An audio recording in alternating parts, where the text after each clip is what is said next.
വിട്, വിടെന്നെ. ചതിയനാ നിങ്ങൾ. എന്നെ കൊല്ലാൻ ശ്രമിച്ചത് നിങ്ങൾ തന്നെയാ. എന്നെയും ജോയെയും തമ്മിൽ പിരിക്കാൻ വേണ്ടി നിങ്ങൾ തന്നെയാ അത് ചെയ്തത്. എനിക്ക് ഉറപ്പാ. ഇനഫ് കൃഷ്ണ, ഒരു തവണ ഞാൻ പറഞ്ഞു നിന്നോട് ഞാനത് ചെയ്തിട്ടില്ലാന്ന്. വീണ്ടും വീണ്ടും എന്തിനാ അത് തന്നെ പറഞ്ഞുകൊണ്ടിരിക്കുന്നത്? ഞാനത് ചെയ്തിട്ടില്ല. കൃഷ്ണയെ കൈക്കുള്ളിൽ നിന്ന് പിറകിലേക്ക് തള്ളിക്കൊണ്ട് ജിബിൻ അലറി. നിങ്ങളല്ലെങ്കിൽ പിന്നെ ആര്? പറ, പിന്നെ ആരാ അത് ചെയ്തത്? കൃഷ്ണ വീണ്ടും അവന് നേരെ ചീറി. എനിക്കറിയില്ല, ഞാനത് ചെയ്തിട്ടില്ല. ഇല്ല, ഞാൻ വിശ്വസിക്കില്ല. നിങ്ങൾ തന്നെയാ ചെയ്തത്. കൂടെ നിന്ന് ഞങ്ങളെ ചതിച്ചത് നിങ്ങൾ തന്നെയാ. നിങ്ങളുടെ ഉള്ളിൽ ഒരു ചെന്നായ ഉണ്ടെന്ന് മനസ്സിലാക്കാൻ ഞാൻ വൈകിപ്പോയി. നോക്കിക്കോ, ഞാനിത് എല്ലാവരെയും അറിയിക്കും. എൻ്റെ ജോ നിങ്ങളെ വെറുതെ വിടില്ല, കൃഷ്ണ വാശിയോടെ പറഞ്ഞു. നിർത്തടി. അവളുടെ കോപ്പിലെ ജോ. എവിടെ തിരിഞ്ഞാലും ജോയൽ, ജോയൽ, ജോയൽ. ഭ്രാന്ത് പിടിക്കുന്നു എനിക്ക്. ഇനി നിന്റെ നാവിൽ നിന്ന് ആ പേര് ഞാൻ കേൾക്കരുത്. നീ എൻ്റെയാ, എൻ്റെ മാത്രം. ഞൊടിയിടയിൽ മാറിയ ജിബിൻ്റെ ഭാവത്തിൽ കൃഷ്ണ ഞെട്ടിപ്പോയി. അവൻ്റെ വലിഞ്ഞു മുറുകുന്ന മുഖം കണ്ട് അവൾ പേടിയോടെ ഉമിനീരിറക്കി. വാഹിച്ചു, ആരെങ്കിലും വരുന്നതിന് മുമ്പ് നമുക്ക് ഇവിടുന്ന് പോകണം. ഇനി നമുക്കിടയിൽ ആരും വേണ്ട. നമ്മൾ മാത്രം മതി. പിന്നെ നിന്റെ വയറ്റിലുള്ള കുഞ്ഞ്, അതിനെ ഞാൻ നോക്കിക്കൊള്ളാം. എൻ്റെ ജോയിച്ചൻ്റെ കുഞ്ഞല്ലേ? അതെൻ്റെ കുഞ്ഞ് തന്നെയാ. ഞാൻ നോക്കിക്കൊള്ളാം. ഒരു ഭ്രാന്തനെ പോലെ എന്തൊക്കെയോ പുലമ്പിക്കൊണ്ട് ജിബിൻ കൃഷ്ണയുടെ കൈത്തണ്ടയിൽ പിടിമുറുക്കി. വിട്, വിടെന്നെ. ഡെയ്സി ചേച്ചി. ജിബിൻ്റെ കൈപ്പിടിയിൽ നിന്ന് കുതറിക്കൊണ്ട് അവൾ പുറത്തേക്ക് നോക്കി ഉറക്കെ വിളിച്ചു.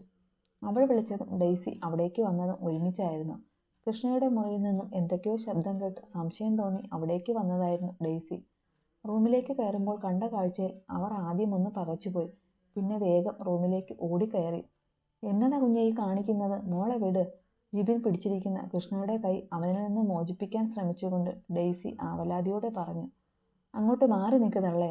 മറു കൈകൊണ്ട് ജിബിൻ അവരെ ദൂരേക്ക് തള്ളിയെറിഞ്ഞു.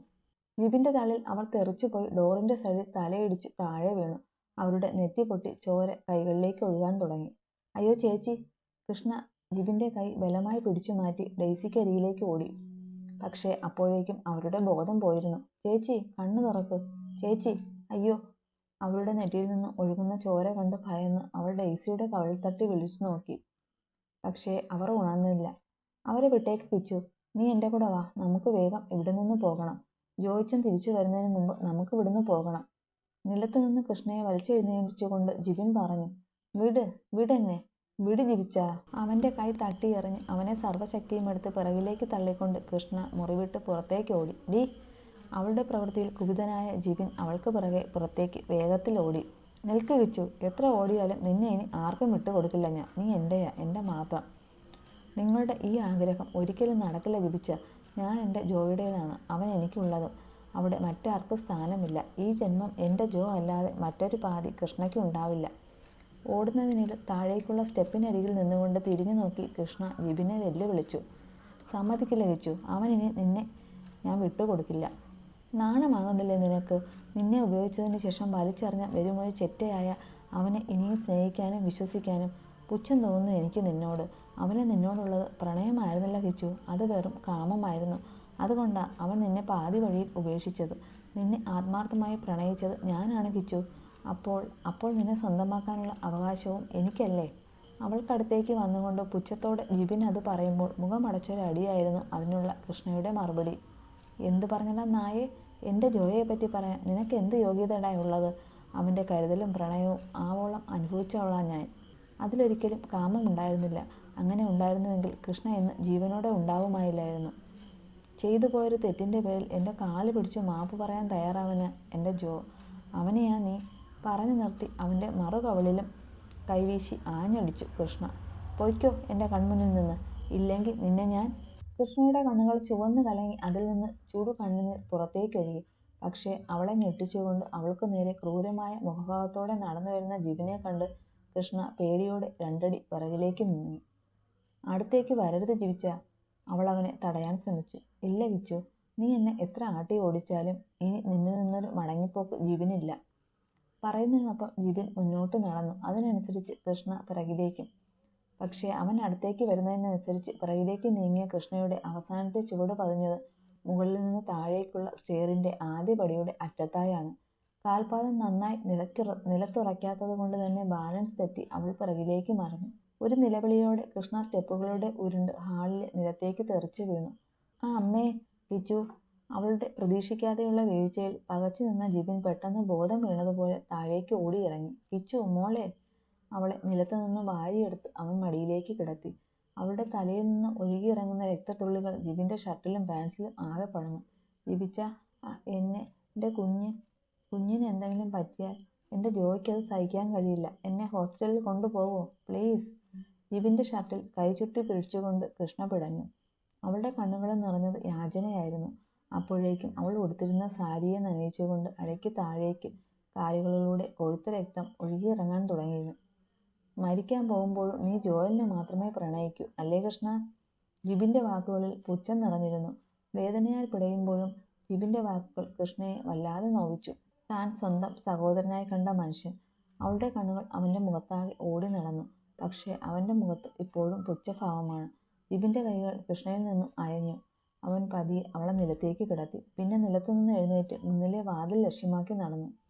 ആം sorry Krishna. Oh sorry Mrs Joel John.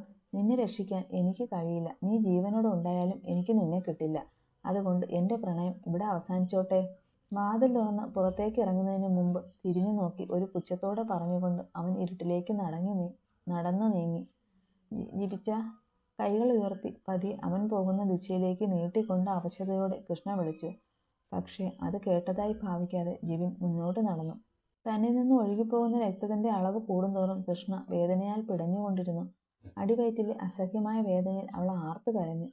തലയ്ക്ക് പുറകിലേറ്റ ക്ഷതത്തിൻ്റെ ഫലമായി അവളുടെ നാവിൻ്റെ ചലനം ക്രമേണ കുറഞ്ഞു വന്നു. ശരീരത്തിൻ്റെ പിടച്ചിലും വയറിനുള്ളിലെ കഠിനമായ വേദനയും ഒരു മരവിപ്പിലേക്ക് വഴിമാറി. അവളുടെ കണ്ണുകൾ പതിയെ അടഞ്ഞു തുടങ്ങി. നിലത്താകെ പടരുന്ന രക്തത്തിന് നടുവിൽ ഒന്ന് ചലിക്കാൻ പോലും കഴിയാതെ കൃഷ്ണ ഒരു പാവയെന്ന പോലെ കിടന്നു. എന്തു പറ്റി ഇച്ചായ? ഇച്ചായൻ എന്താ ഇങ്ങനെ ഒറ്റയ്ക്ക് മാറി നിൽക്കുന്നത്? കളരിക്കൽ തറവാടിൻ്റെ മുറ്റത്തെ വലിയ മാവിൻ ചുവട്ടിൽ അസ്വസ്ഥനായി നിൽക്കുന്ന ജോയലിനെ കണ്ട് അവിടേക്ക് വന്നുകൊണ്ട് ജെസ്സി സംശയത്തോടെ ചോദിച്ചു.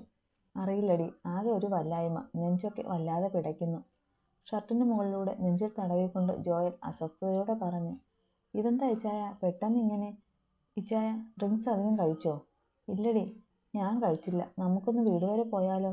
കൃഷ്ണയെ വിളിച്ചിട്ട് കിട്ടുന്നില്ല. എനിക്കെന്തോ പേടിയാകുന്നു. അവളെ ഒറ്റയ്ക്കാക്കി ഇങ്ങോട്ട് വരാൻ പാടില്ലായിരുന്നു. എന്താ പറഞ്ഞത്? കിച്ചു വീട്ടിൽ ഒറ്റയ്ക്കാണെന്നോ? അപ്പോൾ ജോബിച്ചായൻ ഇവിടെ ഉണ്ടോ? ജെസ്സി ഞെട്ടലോടെ ചോദിച്ചു. ഉണ്ട്. എന്താ? ജോയൽ അവളെ സംശയത്തോടെ നോക്കി. അപ്പോൾ തന്നെ ജോബിനും അവിടേക്ക് വന്നു.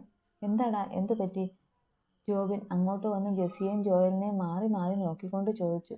ജോബിച്ചായ, കിച്ചു അവളെ വീട്ടിൽ ഒറ്റയ്ക്കാ. എൻ്റെ കിച്ചു. സമയം ഇത്രയും ആയില്ലേ? ജെസ്സി ആവലാതിയോടെ പറഞ്ഞത് കേട്ട് ജോബിൻ ഞെട്ടലോടെ കയ്യിൽ കെട്ടിയിരുന്ന വാച്ചിലേക്ക് നോക്കി. സമയം 12 മണി. കർത്താവേ! ജോബിൻ നെഞ്ചത്ത് കൈവച്ചു പോയി. എന്താ ഇച്ചായ, നിങ്ങൾ രണ്ടാളും എന്തിനാ ഇങ്ങനെ ഭയക്കുന്നത്? എൻ്റെ കൃഷ്ണയ്ക്ക് എന്തെങ്കിലും പ്രശ്നമുണ്ടോ? എന്നതാണേലും പറയിച്ചായ. ജോബിൻ്റെയും ജെസ്സിയുടെയും ഭയം നിറഞ്ഞ മുഖം കണ്ട് ജോയൽ ടെൻഷനോടെ ചോദിച്ചു. നീ വേഗം വണ്ടി കയറി ജോയിച്ച. എത്രയും വേഗം നമുക്ക് തറവാട്ടിലെത്തണം. അവിടെ എത്തിയിട്ട് എല്ലാം പറയാം. ജോബിൻ ഡ്രൈവിംഗ് സീറ്റിലെ ഡോർ തുറന്നുകൊണ്ട് ആദിയോടെ പറഞ്ഞു. ഇല്ല ചായ, കാര്യം എന്താണെന്ന് പറയാതെ ഞാൻ ഇവിടുന്ന് ഒരടി അനങ്ങില്ല, ജോയൽ വാശിയോടെ പറഞ്ഞു. ജോയിച്ച, ഇത് വാശി കാണിക്കാനുള്ള സമയമല്ല, അപകടമാണ് ജോയിച്ച. ഇപ്പോൾ നമ്മൾ തറവാട്ടിലെത്തിയില്ലെങ്കിൽ കിച്ചുവിനെ നമുക്ക് ജീവനോടെ കിട്ടില്ല. എന്താ പറഞ്ഞത്? ജോബിൻ പറഞ്ഞത് കേട്ട് ജോയൽ ദേഷ്യത്തോടെ ജോബിൻ്റെ ഷർട്ടിൽ പിടിച്ചു. എല്ലാം പറയാം. ഇപ്പോൾ നീ ഒന്ന് വണ്ടിയിൽ കയറ്. പറഞ്ഞുകൊണ്ട് ജോബിൻ ഡ്രൈവിംഗ് സീറ്റിലേക്ക് കയറിയിരുന്നു. അവന് പിറകെ ജെസ്സിയും കാറിലേക്ക് കയറി. അപ്പോഴും ജോയൽ ഒന്നും മനസ്സിലാകാതെ അവിടെ തന്നെ നിൽക്കുകയായിരുന്നു. നോക്കി നിൽക്കാതെ കയറ് ജോയിച്ച. ജോബിൻ അലറിയതും ജോയൽ ചിന്തകളെ അവസാനിപ്പിച്ച് കാറിൻ്റെ കോ ഡ്രൈവിംഗ് സീറ്റിലേക്ക് കയറിയിരുന്നു. അപ്പോൾ തന്നെ ഒരു ഇരുമ്പലോടെ ജോബിൻ കാർ മുന്നോട്ട് പറപ്പിച്ചു. യാത്രയിലുടനീളം ജോബിനിൽ തന്നെയായിരുന്നു ജോയലിൻ്റെ കണ്ണുകൾ. ഇത്രയും ദിവസം കൃഷ്ണയെ ശത്രുവായി കണ്ടിരുന്നവൻ ഇന്ന് അവളുടെ കാര്യം പറഞ്ഞുകൊണ്ട് ആദിയോടെ അവൾക്ക് വേണ്ടി പായുന്നു. എന്തൊക്കെയാണ് ഇവിടെ നടക്കുന്നത്? ഒന്നും മനസ്സിലാകുന്നില്ലല്ലോ കർത്താവേ. എൻ്റെ കൃഷ്ണയ്ക്ക് എന്തെങ്കിലും അപകടം സംഭവിച്ചു കാണോ? അതുകൊണ്ടാകുമോ എനിക്ക് അസ്വസ്ഥത? അവൻ മനസ്സിലോർത്തുകൊണ്ട് ജെസ്സിയെയും ജോബിനെയും മാറി മാറി നോക്കി. രണ്ടുപേരുടെയും മുഖത്ത് വല്ലാത്ത ടെൻഷൻ നിറഞ്ഞിരുന്നു. അത് കൃഷ്ണയെ ഓർത്താണെന്ന് അവനൊരു ഞെട്ടലോടെ മനസ്സിലാക്കിക്കൊണ്ട് കണ്ണുകളടച്ച് സീറ്റിലേക്ക് ചാഞ്ഞിരുന്ന് മൗനമായി ദൈവത്തോട് പ്രാർത്ഥിച്ചു. ഇതെന്നതയച്ചായ? മുന്നിലെ ഡോർ തുറന്നു കിടക്കുന്നു. ഈശോയെ, എൻ്റെ കിച്ചു. തറവാട് മുറ്റത്ത് ജോബിൻ വണ്ടി നിർത്തുമ്പോൾ നെഞ്ചത്ത് കൈവച്ച് പറഞ്ഞുകൊണ്ട് ജെസ്സി ഡോർ തുറന്ന് പുറത്തേക്ക് ഓടി. അവൾ പറഞ്ഞത് കേട്ട് ഞെട്ടലോടെ ജോയലും ജോബിനും കാറിന് വെളിയിലേക്ക് ഇറങ്ങി. നിമിഷങ്ങൾക്കകം അകത്തേക്ക് ഓടിക്കേറിയ ജെസ്സിയുടെ നിലവിളി അവിടെ മുഴങ്ങുമ്പോൾ ജോയലും ജോബിനും പരസ്പരം ഒന്ന് നോക്കി ഒരു പിടച്ചിലോടെ അകത്തേക്ക് ഓടിക്കയറി. ജെസ്സി, ജെസ്സി, മോളെ, എന്താടി? വാതിൽ തന്നെ കൈകൾ രണ്ടും കൊണ്ട് ചെവികൾ മൂടി തറഞ്ഞു നിൽക്കുന്ന ജെസ്സിയെ കണ്ട് ജോബിൻ അവളെ കുലുക്കി വിളിച്ചുകൊണ്ട് ചോദിച്ചു. അവൻ്റെ വിളിയിൽ ജെസ്സി ഞെട്ടലോടെ ഉണർന്നുകൊണ്ട് അവളുടെ വിറയാർന്ന കൈകൾ മുന്നിലേക്ക് ചൂണ്ടിക്കാണിച്ചു. കിച്ചു. ഒപ്പം അവളുടെ നാവും പതിയെ ചലിച്ചു. അവളുടെ ശരീരം ഒന്നാകെ വിറയ്ക്കുന്നുണ്ടായിരുന്നു ആ സമയം. അവളുടെ കൈകൾ പോയ ദിശയിലേക്ക് നോക്കിയ ജോയലും ജോബിനും മുന്നിലെ കാഴ്ചയിൽ ഒന്ന് ചലിക്കാൻ പോലും കഴിയാതെ തറഞ്ഞു നിന്നുപോയി. ചതി പറ്റിയല്ലോ തമ്പുരാനെ. എൻ്റെ കിച്ചുവിന് കൊടുത്ത വാക്ക് പാലിക്കാൻ എനിക്ക് കഴിഞ്ഞില്ലല്ലോ. വൈകിപ്പോയല്ലോ ഞാൻ. മൗനമായി കേണുകൊണ്ട് ജോബിൻ ഹാളിലെ വെറും നിലത്തേക്ക് ചടഞ്ഞിരുന്നു പോയി. ജോയലിൻ്റെ കാലുകൾ നിലത്താകെ തളം കെട്ടി കിടക്കുന്ന രക്തത്തിലൂടെ പതിയെ മുന്നോട്ട് ചലിച്ചു. അപ്പോഴും അവൻ്റെ മുഖം ശാന്തമായിരുന്നു. സ്റ്റെയറിന് താഴെയായി രക്തത്തിൽ കുളിച്ച് ബോധമില്ലാതെ കിടക്കുന്ന കൃഷ്ണയ്ക്കരികിലേക്ക് അവൻ പതിയെ ഇരുന്നു. അവളുടെ സാരിയെ നനയിച്ചുകൊണ്ട് കാലുകളിലൂടെ ഒഴുകുന്ന രക്തത്തിൽ അവൻ്റെ കണ്ണുകൾ പതിഞ്ഞു. നിർവികാരമായി അതിലേക്ക് നോക്കിയതല്ലാതെ അപ്പോഴും അവൻ പ്രതികരിച്ചില്ല. തൻ്റെ വിറയ്ക്കുന്ന കൈകൾ ഉയർത്തി അവൻ നിലത്തുനിന്ന് അവളെ ഉയർത്തി തൻ്റെ മടിയിലേക്ക് കിടത്തി. ചലനമറ്റ അവളുടെ മുഖത്ത് പറ്റിപ്പിടിച്ചിരിക്കുന്ന രക്തക്കറ അവൻ തൻ്റെ കൈകൾ കൊണ്ട് ഒപ്പിയെടുത്തു. പിന്നെ അവളുടെ കഴുത്തടുക്കിലേക്ക് തൻ്റെ മുഖം അമർത്തി വെച്ചു. ഇതിനു വേണ്ടിയായിരുന്നോ ഞാൻ ചെയ്ത തെറ്റുകൾക്ക് നീ എനിക്ക് മാപ്പ് തന്നത്? ഇതിനു വേണ്ടിയായിരുന്നോ നീ വീണ്ടും എന്നെ ചേർത്ത് നിർത്തിയത്? വേണ്ടിയിരുന്നില്ല കൃഷ്ണ. ഇങ്ങനൊരു സമ്മാനം നീ എനിക്ക് വേണ്ടി ഒരുക്കേണ്ടിയിരുന്നില്ല. അവളുടെ കാതോരം പറഞ്ഞുകൊണ്ട് അവൻ അത്രയും നേരം പിടിച്ചു വെച്ചിരുന്ന കണ്ണുനീർ അവളിലേക്ക് ഒഴുക്കി വിട്ടു. എഴുന്നേക്ക് കൃഷ്ണ. നീ എന്നെ പറ്റിക്കാൻ വേണ്ടിയല്ലേ ഇങ്ങനെയൊക്കെ? എഴുന്നേക്ക് കൃഷ്ണ. അവളിൽ നിന്ന് മുഖമുയർത്തി അവളുടെ ശരീരം പിടിച്ചുലച്ചുകൊണ്ട് ജോയൽ ഭ്രാന്തനെ പോലെ അലറി. എഴുന്നേക്കടി. നീ ഇല്ലാതെ നിന്റെ ജോ എങ്ങനെയാടി? എഴുന്നേക്ക് മോളെ. അവളുടെ നെറ്റിയിൽ നെറ്റി മുട്ടിച്ചുകൊണ്ട് ജോയൽ അലറിക്കരഞ്ഞു. ആ കാഴ്ച കണ്ട് ജെസ്സി വാ പൊത്തി പൊട്ടിക്കരഞ്ഞുകൊണ്ട് നിലത്തേക്ക് ഊർന്നിരുന്നു. ജോബിൻ തൻ്റെ മുഖം രണ്ട് കൈകൊണ്ടും പൊത്തിപ്പിടിച്ച് മുട്ടുകാലിലേക്ക് മുഖം ചേർത്ത് വെച്ചു. കൃഷ്ണ, മോളെ, നിനക്ക് വേദനിക്കുന്നുണ്ടോ? പേടിക്കണ്ട കേട്ടോ. നമുക്ക് വേഗം ഹോസ്പിറ്റലിൽ പോകാട്ടോ. പേടിക്കണ്ട. അവിടെ മുഖത്താകെ തൊട്ടും തലോടിയും ജോയൽ സമനില തെറ്റിയവനെ പോലെ എന്തൊക്കെയോ പുലമ്പിക്കൊണ്ടിരുന്നു. ജോബിച്ചായ, എൻ്റെ കൃഷ്ണയ്ക്ക് സുഖമില്ല. നമുക്ക് ഹോസ്പിറ്റലിൽ കൊണ്ടുപോകണം. വേഗം എഴുന്നേക്ക് ചായ. കൃഷ്ണയെ നിലത്തു നിന്നും എടുത്തുയർത്തിക്കൊണ്ട് ജോയൽ വാതിൽ ലക്ഷ്യമാക്കി നടന്നു. ജെസ്സിയും ജോബിനും അവനെ സഹതാപത്തോടെ നോക്കിയിരുന്നു പോയി. കൃഷ്ണയുടെ കാലുകളിൽ നിന്നും ഇറ്റു വീഴുന്ന ചോരത്തുള്ളികളിലായിരുന്നു ഇരുവരുടെയും കണ്ണുകൾ. പക്ഷേ അവിടെ നിന്നും മുകളിലേക്ക് ചലിച്ച ജെസ്സിയുടെ കണ്ണുകൾ പതിഞ്ഞത് കൃഷ്ണയുടെ ചെറുതായി ചലിക്കുന്ന കൈവിരലുകളിലാണ്. ജോബിച്ചായ, ദേ നോക്ക്, കിച്ചുവിൻ്റെ കൈ അനങ്ങുന്നു. വേഗം വാ ഇച്ചായ, നമ്മുടെ കിച്ചുവിന് ജീവനുണ്ട്. ഇടർച്ചയോടെ ജെസ്സി അത് പറയുമ്പോൾ പിടച്ചിലോടെ നിലത്തുനിന്നും ചാടി എഴുന്നേറ്റ് ജോബിൻ. പിന്നെ ഒരു ഓട്ടമായിരുന്നു അവളുടെ കിച്ചുവിൻ്റെ ജീവന് വേണ്ടിയുള്ള ഓട്ടം. ഡോക്ടർ, എൻ്റെ കൃഷ്ണ, അവളെ എനിക്ക് തിരിച്ചു കിട്ടില്ലേ? ലേബർ റൂമിൻ്റെ ഡോർ തുറന്ന് പുറത്തേക്ക് വന്ന് ഡോക്ടറിൻ്റെ മുമ്പിൽ പ്രതീക്ഷയോടെ തളർന്നു നിൽക്കുന്ന ജോയലിനെ ജോബിൻ വേദനയോടെ നോക്കി. ഡോക്ടറിൻ്റെ മുഖത്തും അതേ വേദനയും സഹതാപവുമായിരുന്നു. Am very sorry. ഒരു ഉറപ്പും പറയാൻ എനിക്കിപ്പോൾ കഴിയില്ല. And sorry to say that. ഡിയാൻസി അല്ലാതെ വേറെ ഒരു വഴിയും ഇനിയില്ല. ഇവിടെ കൊണ്ടുവരുമ്പോൾ തന്നെ 80% പോയിട്ടുണ്ടായിരുന്നു. ഇനി ഈ പ്രഗ്നൻസി മുന്നോട്ട് കൊണ്ടുപോകുന്നതിൽ കാര്യമില്ല. എത്രയും പെട്ടെന്ന് യൂട്രസിലുള്ളത് കൂടി ക്ലീൻ ചെയ്യണം. ഇല്ലെങ്കിൽ അത് കൃഷ്ണയെ ബാധിക്കും. പിന്നെ യൂട്രസിന് എന്തെങ്കിലും ക്ഷതം പറ്റിയിട്ടുണ്ടോ എന്ന് റീജിയണൽ സ്കാനിങ് റിപ്പോർട്ട് കിട്ടിയാലേ പറയാൻ കഴിയൂ. പിന്നെ തലയ്ക്ക് പിറകിലുള്ള മുറിവ് ആഴത്തിലുള്ളതല്ലെങ്കിലും ഒരുപാട് ബ്ലഡ് ലോസ് ആയിട്ടുണ്ട്. അതുകൊണ്ട് ഇപ്പോൾ ഒന്നും പറയാൻ കഴിയാത്ത അവസ്ഥയാണ്. നഴ്സ് ഒരു ഫോം കൊണ്ട് തരും. സാർ അതിൽ സൈൻ ചെയ്ത് കൊടുക്കണം. ഇനി വൈകിപ്പിക്കാൻ കഴിയില്ല. എല്ലാവരും നന്നായി പ്രാർത്ഥിച്ചോളൂ. അത്രയും പറഞ്ഞ് ജോയലിനെ ദയനീയമായി ഒന്ന് നോക്കി ഡോക്ടർ അകത്തേക്ക് കയറിപ്പോയി. അവർ പറഞ്ഞ ഓരോ വാക്കുകളും മൂർച്ച ഒരു വാൾ പോലെ തൻ്റെ ഹൃദയത്തെ കുത്തിക്കീറുന്നതായി തോന്നിപ്പോയി ജോയലിന്. മുറിയുന്നിടം ചോര പൊടിയും പോലെ പൊള്ളിപ്പിടഞ്ഞുപോയി അവൻ. ഡോക്ടർ പോയതിന് പിറകെ തന്നെ സിസ്റ്റർ ഫോമുമായി വന്നു. സാർ, ഇതിൽ വേഗം സൈൻ ചെയ്ത് തരൂ. ഇനിയും വെയിറ്റ് ചെയ്യാൻ കഴിയില്ല. ചലനമില്ലാതെ നിൽക്കുന്ന ജോയലിനെ കണ്ട് നഴ്സ് തിടുക്കം കൂട്ടിയതും ജോബിൻ വന്ന് ആ പേപ്പർ അവരുടെ കയ്യിൽ നിന്ന് വാങ്ങിച്ചു. ചോദിച്ചാൽ ഇതിൽ വേഗം സൈൻ ചെയ്ത്. നമുക്ക് നമ്മുടെ കിച്ചുവിൻ്റെ ജീവനല്ലേ വലുത്. എല്ലാം കേട്ടിട്ട് ഒന്ന് അനങ്ങുക പോലും ചെയ്യാതെ തറഞ്ഞു നിൽക്കുന്ന ജോയലിനെ പിടിച്ചുലുക്കിക്കൊണ്ട് ജോബിൻ വേദനയോടെ പറഞ്ഞു. ഇച്ചായ, എൻ്റെ കുഞ്ഞ്. ഒരു വിങ്ങലോടെ ജോയൽ അത് ചോദിക്കുമ്പോൾ അവന് കൊടുക്കാൻ മറുപടി ഉണ്ടായിരുന്നില്ല ജോബിൻ്റെ പക്കൽ.